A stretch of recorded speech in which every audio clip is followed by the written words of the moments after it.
بسم اللہ الرحمن الرحیم۔ سیدنا علی رضی اللہ تعالی عنہ بیان کرتے ہیں کہ رسول اللہ صلی اللہ علیہ وآلہ وسلم نے فرمایا، اگر مجھے اپنی امت پر مشقت ڈالنے کا خطرہ نہ ہوتا تو میں ان کو ہر نماز کے ساتھ مسواک کرنے کا حکم دیتا اور نماز عشاء کو رات کے پہلے 1/3 حصے تک مؤخر کر دیتا۔ اس کی وجہ یہ ہے کہ جب رات کا پہلا 1/3 گزرتا ہے تو اللہ تعالیٰ آسمان دنیا پر نزول فرماتے ہیں اور طلوع فجر تک یہی رہتے ہیں۔ اسی دورانیہ میں ایک کہنے والا یہ کہتا رہتا ہے، کیا کوئی سوال کرنے والا ہے کہ اس کو دیا جائے؟ کیا کوئی دعا کرنے والا ہے کہ اس کو جواب دیا جائے؟ کیا شفا طلب کرنے والا کوئی مریض ہے کہ اس کو شفا دے دی جائے؟ اور بخشش طلب کرنے والا کوئی گناہگار ہے کہ اس کو بخش دیا جائے؟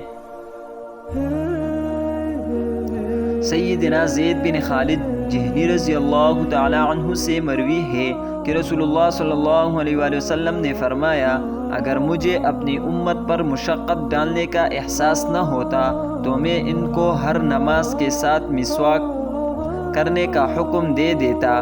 سیدنا زید رضی اللہ تعالی عنہ جب مسجد کی طرف آتے تھے تو کاتب کے قلم کی طرح ان کے کان پر مسواک ہوتی تھی۔ جب بھی نماز کھڑی کی جاتی تھی تو وہ نماز سے پہلے مسواک کرتے تھے۔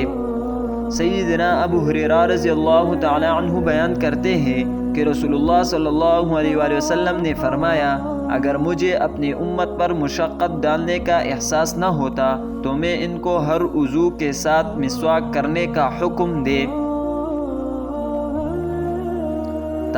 اور نماز عشاء کو 1/3 رات یا نصف رات تک مؤخر کر دیتا۔